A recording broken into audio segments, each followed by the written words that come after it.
What is up, everyone? Welcome back to another episode of the Dripping Creativity Podcast. I am your host, Chris Corvan, and today we're turning up the amps all the way up.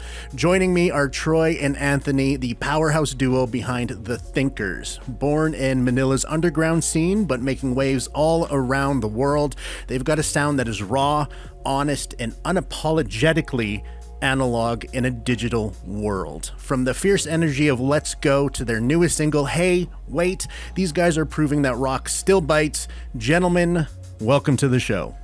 How are we doing today? Hi, good evening. You're doing great. Excellent. All right, so let's kind of just jump right into this. You both have been grinding in the music scene since the mid-2000s. What was kind of the exact moment you knew, okay, this is it, we're doing this as The Thinkers for real? Troy, let's start with you. Back then I have a different band, but as early as high school, that's when I unconsciously decided that I wanted to pursue a career in music, aside from a degree from college. So I finished architecture and became an architect. But back then, I knew that music will always be a part of my life, but it was 2003 that I had my first official gig in the underground music scene here in the Philippines. That was in one of the most famous venues here. It's like when you play there, you are already a legit musician. So there, and from then on, I didn't stop playing in bands or forming my own bands, and here we are with The Thinkers. Oh, Anthony, I can't hear you.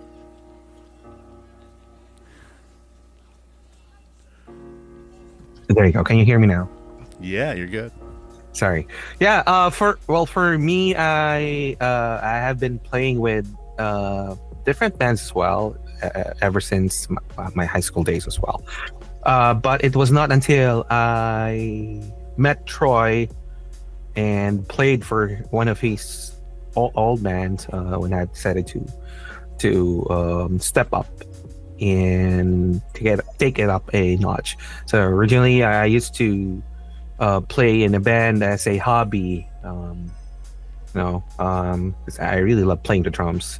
I even had my own band back in early 2000s where I was the front man and played the guitar and the vocalist. So it was not until 2018 when I officially joined the Thinkers, which was a backup band back then, a backup band for Troy's solo career. So yeah, when I had to take it up a notch. And the rest is history. That's awesome. I love that kind of building around what you already had and building up to this one. I think that's a fantastic way to go about doing it. Kind of jumping off of what Troy mentioned there about going to school for architecture. So one is an architect, the other is a software manager. How much of an issue is it to kind of juggle both the rock life plus the day job? I have it easy, to be honest. I work in the night shift. I follow Eastern time zone. So my shift is 9 a.m. till 6 p.m. Eastern. So I play the drummer for the Thinkers during weekends. And when we have the gigs during weeknights, my bosses in the US are actually under pretty much understanding, so they allow me to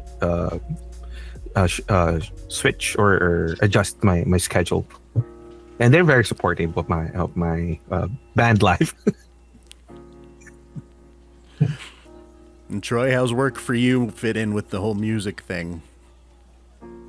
Well, for me, it's as simple as during weekdays, it's work, and during weekends, it's for the thinkers.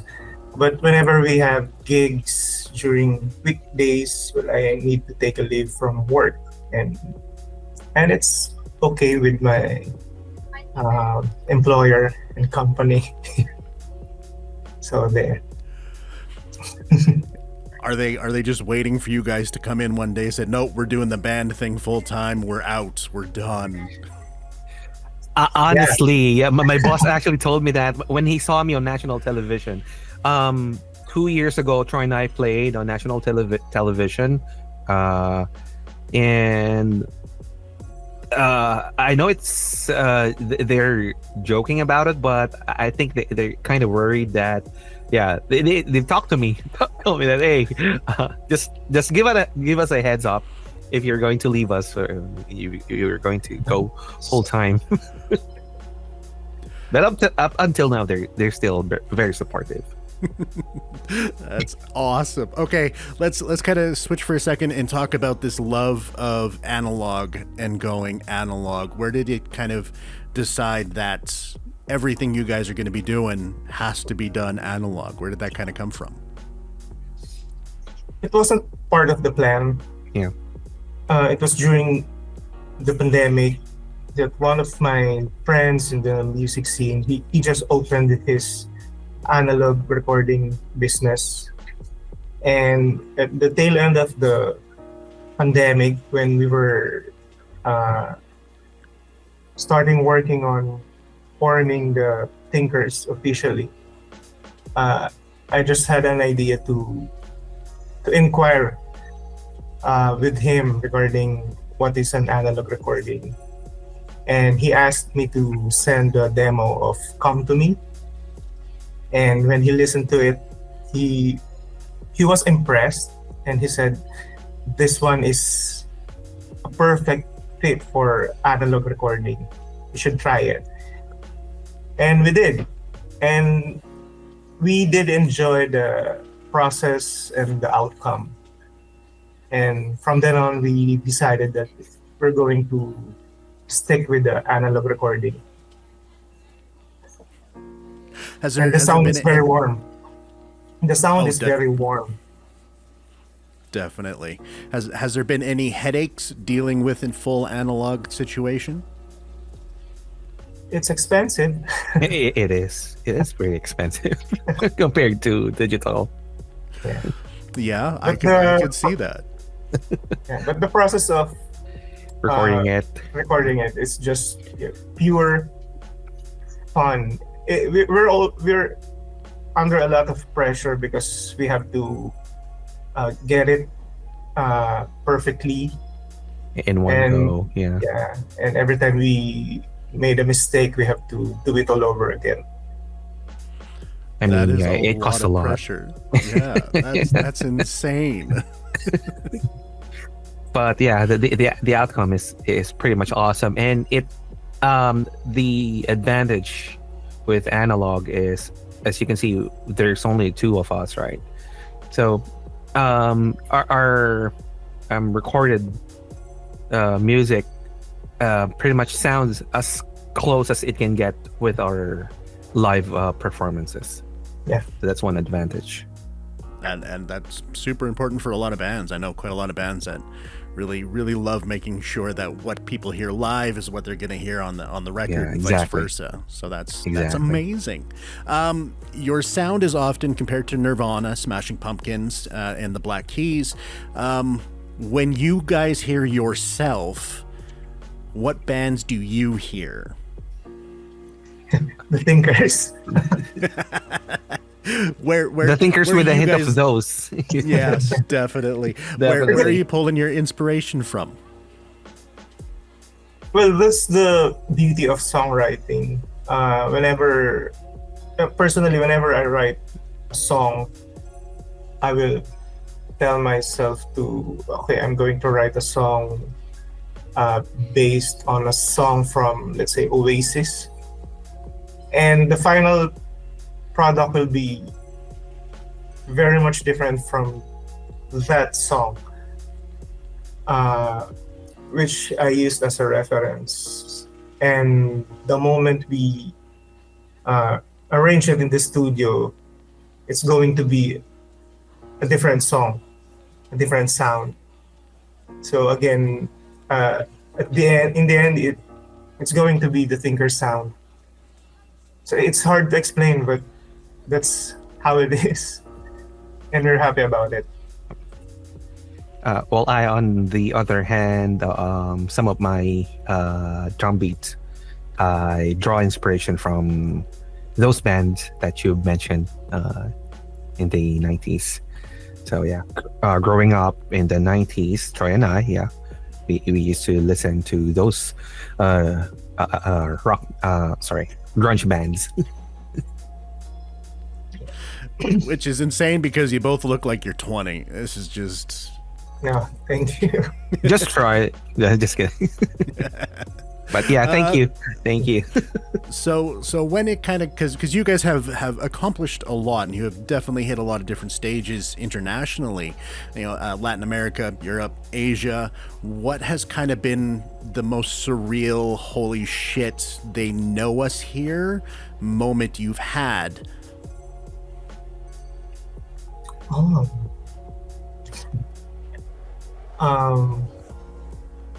Well, For me,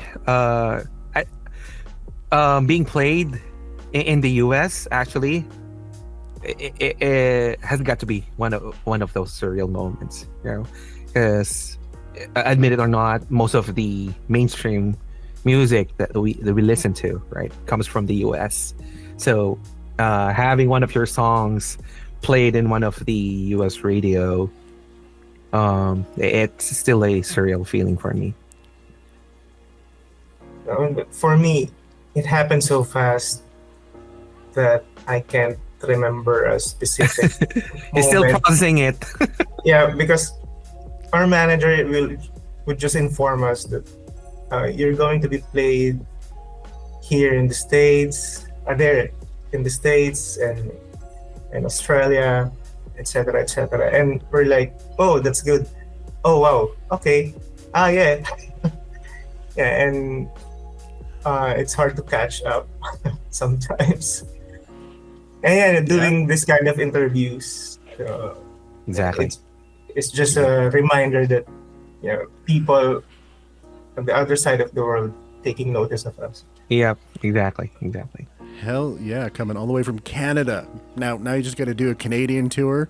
We got you some bands to do a nice cross-Canada tour with. We could do it.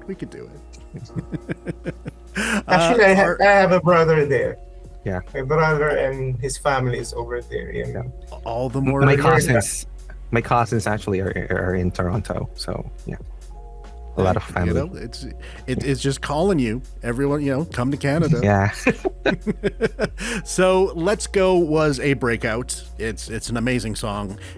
Anybody that's currently listening, if you have not gone and check it out, the link will be down below. You need to go listen. It's amazing. It is so much fun. With Hey Wait is seems to be on the same path here. How do you keep upping the energy of a song without feel like you're repeating yourself?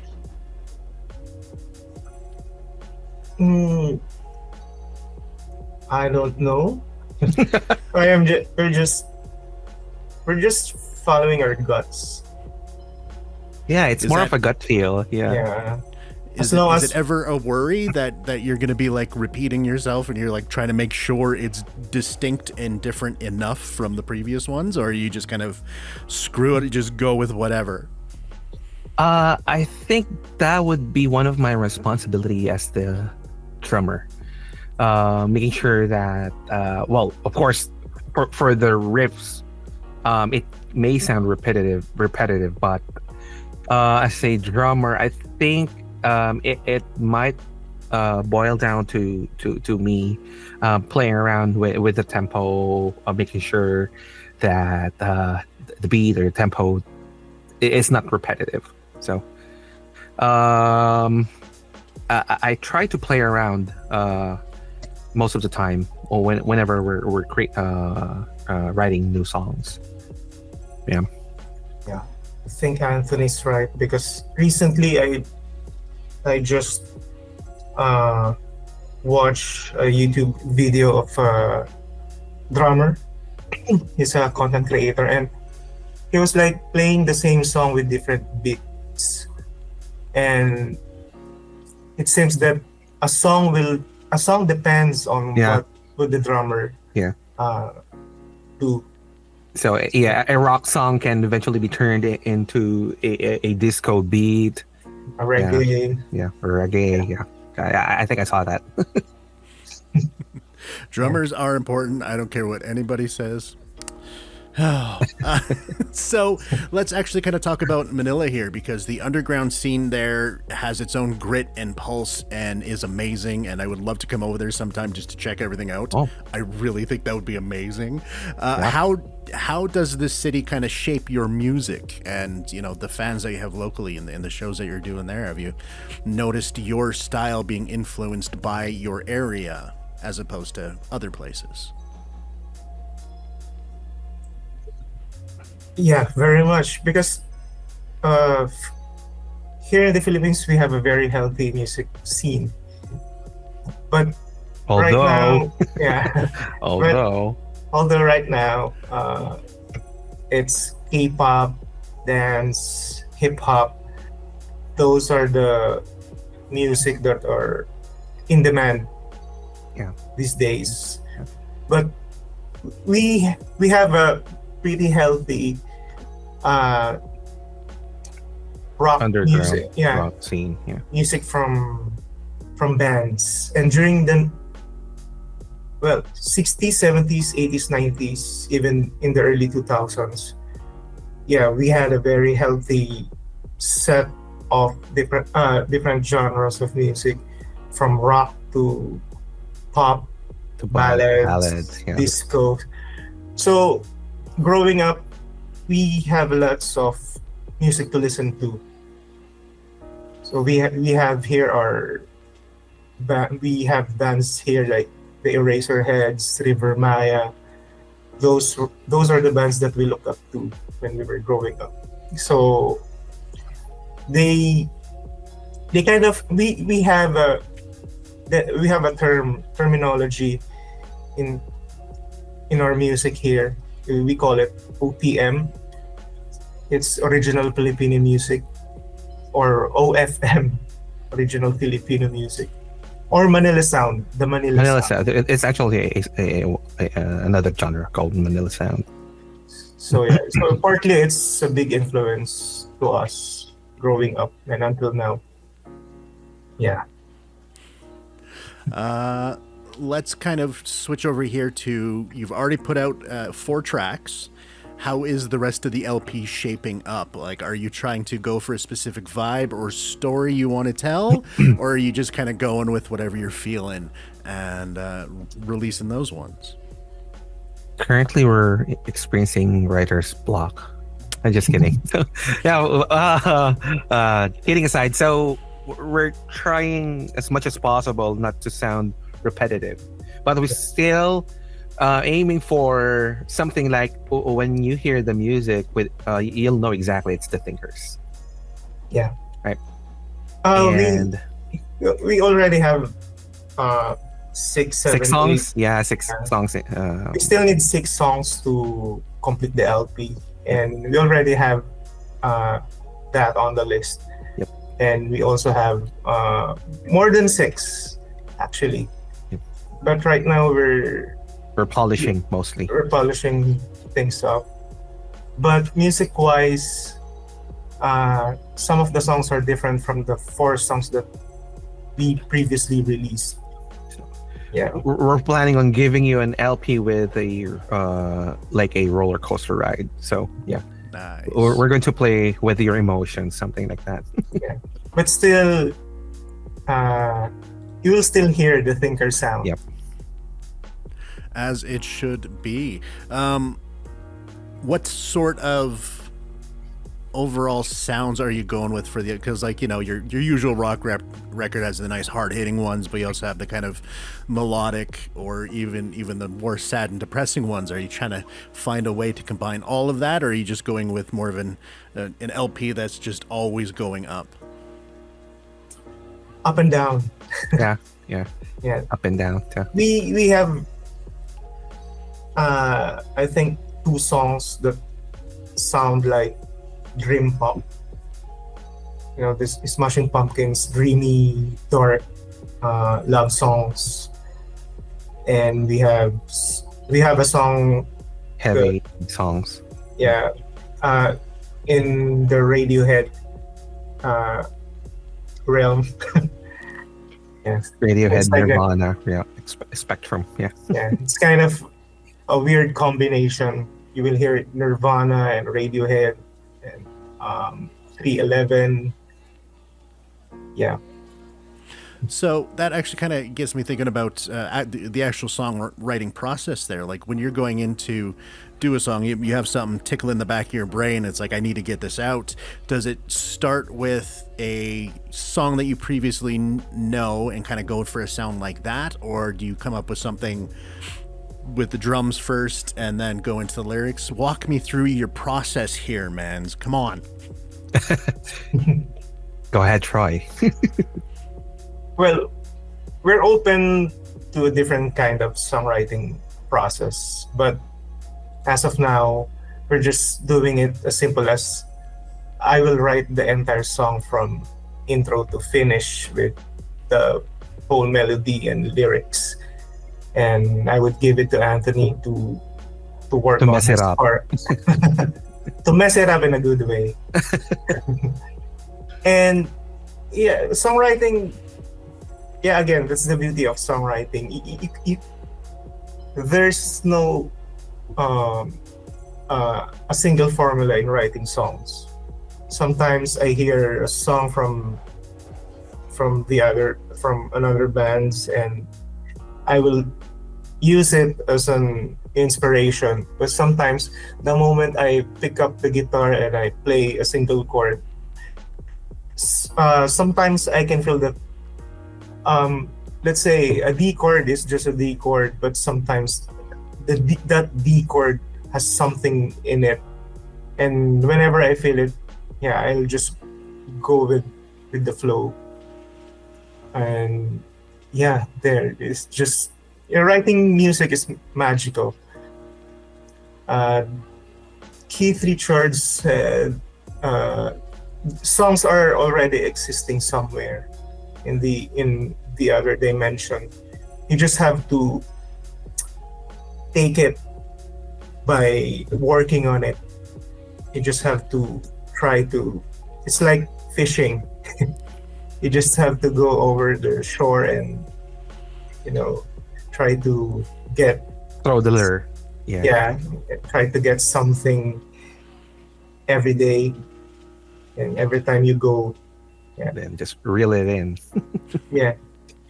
That's actually a very common thing when it comes to a lot of the different creative types out there. Like I know for me, when I'm talking about my writing, where it's like I am just a funnel for another universe to speak through, and it's just sometimes you got to find the right words for it to come out. And that's awesome. I love Agreed. that. When it comes to the drumming and adding drums in after, then how many different variations do you go through before you're kind of like locked in, or does it kind of hit you all at once? It's like, nope, this is the sound it needs right here. It's actually the latter. So, but our wrong songwriting process is a collaborative one. So I ask for Troy's opinion as well. If we both like it, then we go with that particular beat. If it needs tweaking, and I listen to Troy. If he wants me to add something, give it more punch, something like that. I try to modify it as much as possible. So that's the good thing about our songwriting process. It's we're open for each other's suggestions. and then we try to incorporate everything. Do you guys ever have the butting of heads when it comes to an idea? Is there any drama that you have to sort through, or does it all just go way too smoothly and it's fine? In 11 years of working with Troy, I have never experienced, or we've never had any instance where we've clashed. Or well, now you just got to make one up so you have a drama story. That's what you got to just make it up, make it really big and crazy. A fight to the death. There were knives and people were throwing cats at us. It was crazy. You don't understand. We had to get through it all. Yeah, because there were bands in the history that were like that. Even the Beatles, they have a Beatles, Oasis, you gotta have your drama. I'm just saying. Interesting. It's interesting. just make. I'm telling you, just make up a story. It's fine. It's fine. All right. So going back to your sound, it's a very direct and simple sound, but that's often one of the hardest things to capture and to actually nail. How do you know when a track is finished? It's a mutual feeling that's the perfect take. Yep. I remember when we were recording Come to Me, it only took us 2 takes. I mean 3. The first one was a rehearsal take. The second one was a good take. Good take.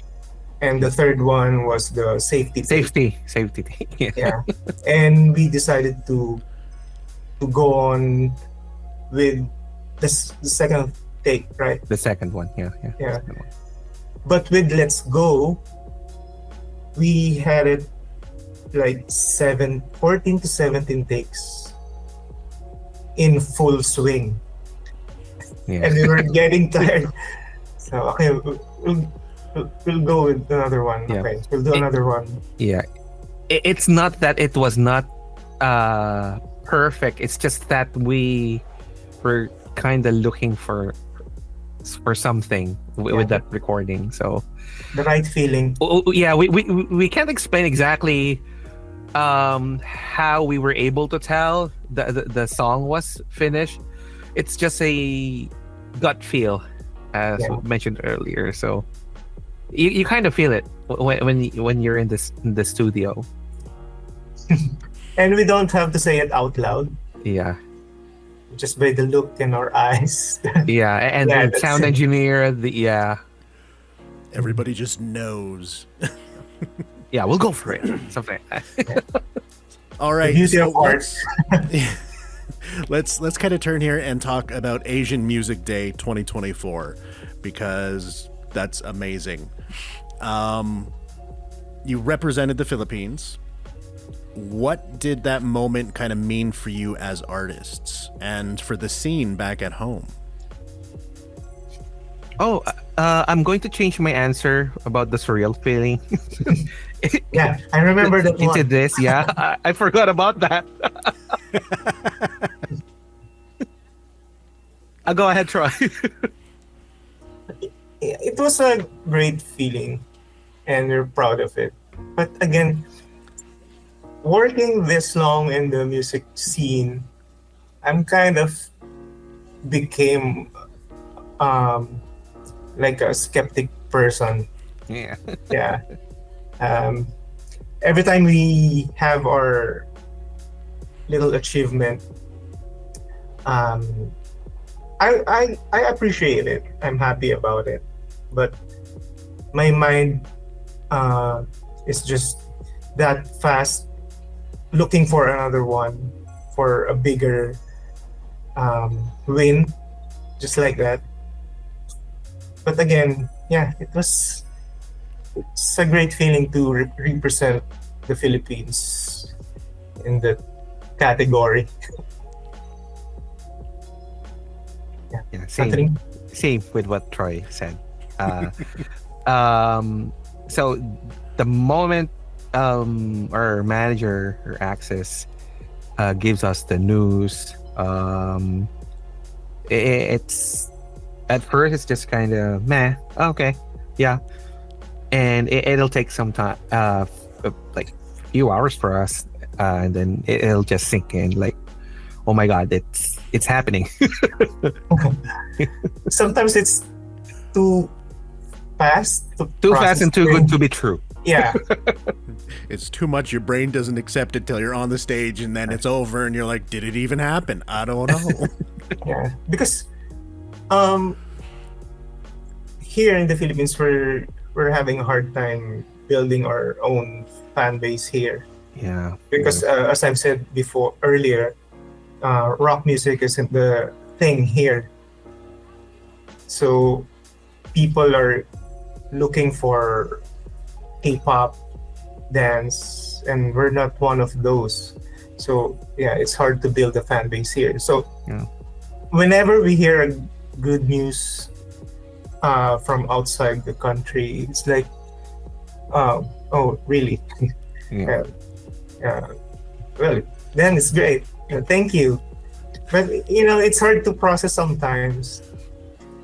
But recently we were featured in, I can say, the biggest music magazine here in the Philippines, called Pulp magazine.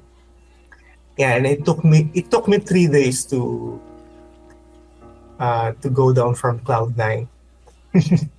Yeah, I would say it so. feels very great. That's freaking amazing. So, Yeah. okay, random question just kind of pops in my head there.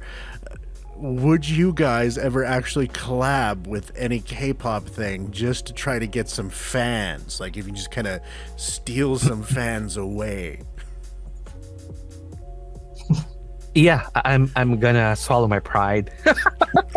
Probably. But I do listen to K-pop. Yeah, I like K-pop.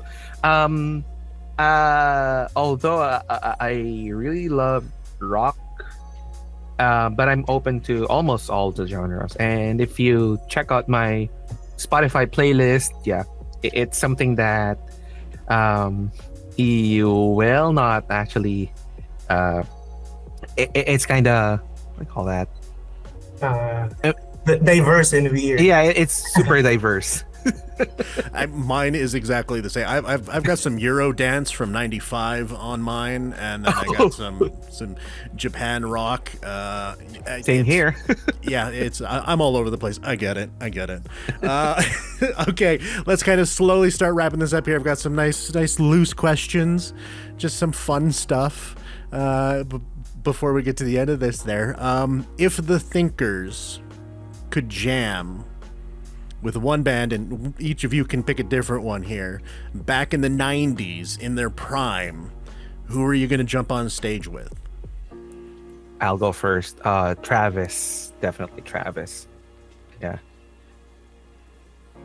Me, Big fan of that. yeah. Also, our manager is a big fan. Yeah, of yeah. Travis. Our manager's a big fan of Travis. So. Fran Healy for the win, yeah. Well, to me, it's Noel Gallagher of Oasis. He's one of my biggest influences, and I like his personality as well. The I don't give a attitude. Yeah. You can swear here. I'm okay with it. It's fine. But no, those are fantastic choices there. I think that's kind of one of the best parts about rock is the fact that it is multi-generational. It's not just this is really old music. It's like no. It's like, it doesn't matter what era it is from, it is still damn good rock music. Yeah. Like, Yeah. I have a cousin who's like 18, and he's just listening to Alice in Chains all the time, and like Megadeth, and just all the really old stuff that, like, was old even when I was a kid. And it's like it's still rocking hard. Everything is still going hard. Back in the day, like Arrows, just all the way through, it never goes out of style. A lot of other genres kind of have their ebb and flow about when it's Yeah. popular and why it's not. but rock is always going to be rock, and it's just Yeah. Exactly. it is life, man, all the way. Yeah. All right, so actually, I kind of answered that one already with the K-pop question. But between the two of you, who is the more chaotic one when it comes to being in the studio? Who just kind of gets distracted and doesn't really, and kind of needs to be reined in and focused? And are there any fun arguments? I know you guys haven't had any big blowouts, but do you guys ever argue or poke each other just out of take number 8 when you're exhausted and tired and want to leave?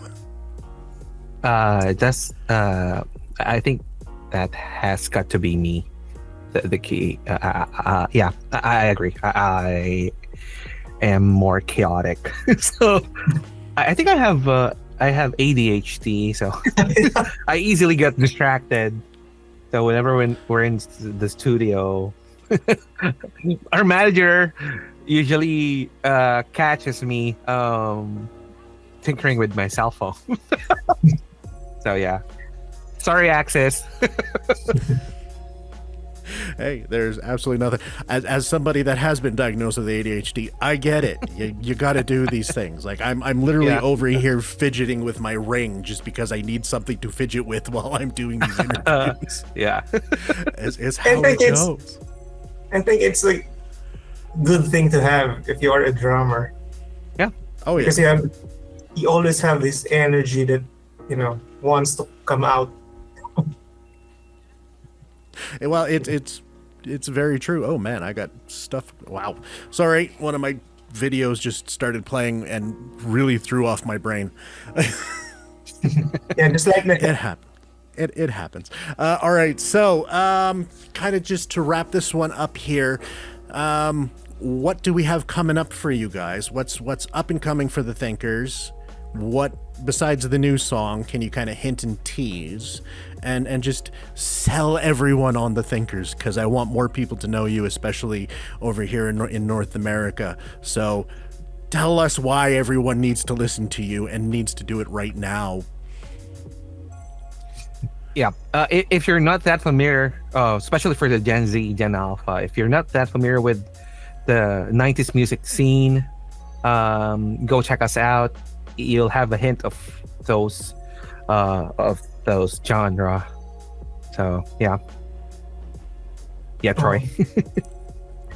Well, I don't want to sound overconfident, but I think we have a very promising set of songs, and I think it's going to be, well, if not great, a good LP, and we can't wait to finish it and share it to the world. But Yeah. right now we're just having some internal challenges that we need to fix in order to finish the album, and we don't want to hurry things up and compromise the sound of the LP. Yeah. So yeah, it's going to be a good album, so I hope. It's going to be a great album. Channel that inner Noel. Yeah, Come on, great just bring it album. in. It's going to be a damn good album. You need to listen to us. We are amazing. Just feel it. Yeah. Channel it. You deserve it. You were on a freaking massive stage. You have the audience. It is you. You are the Yeah. Thinkers. Manifesting. Yeah. A Rolling Stone magazine 500 greatest albums of all time, 2026 version. Worthy. Yeah. I hope That's so. a solid goal. I absolutely love that. That's how you get it done. All right, so just to wrap this one up with the final question, where can people find you and your music? All right. So yeah, you can check us out on all digital music streaming platform on Spotify. Search for The Thinkers. On Apple Music, on Deezer, it's The Thinkers as well. And on social media, you can follow our page on Facebook. Just search for The Thinkers. On Instagram, we also have our page. Just search at The Thinker Sound with one S, The Thinker Sound. Same on YouTube, it's The Thinker Sound. And on TikTok, if you want to see Troy dance, just search for the Thinker sound with the one S. Quick question about the Thinker sound, because that is actually something that I've had to deal with with a couple things on if you put one S or two S's. Why did you go with, well, I mean, I know why I would only go with the one S, but was there a specific reason behind the Thinker sound as opposed to the Thinker's sound? Well, having one S is easier in the eyes. Yeah. It's just- Easier in the it's eyes, one of the- easier to search, and it's actually a common spelling mistake. So, I dig it. yeah, right. And I dig it. The Thinker sound, I took it from the Pink Floyd sound. Before they were Pink Floyd, they were the Pink Floyd sound.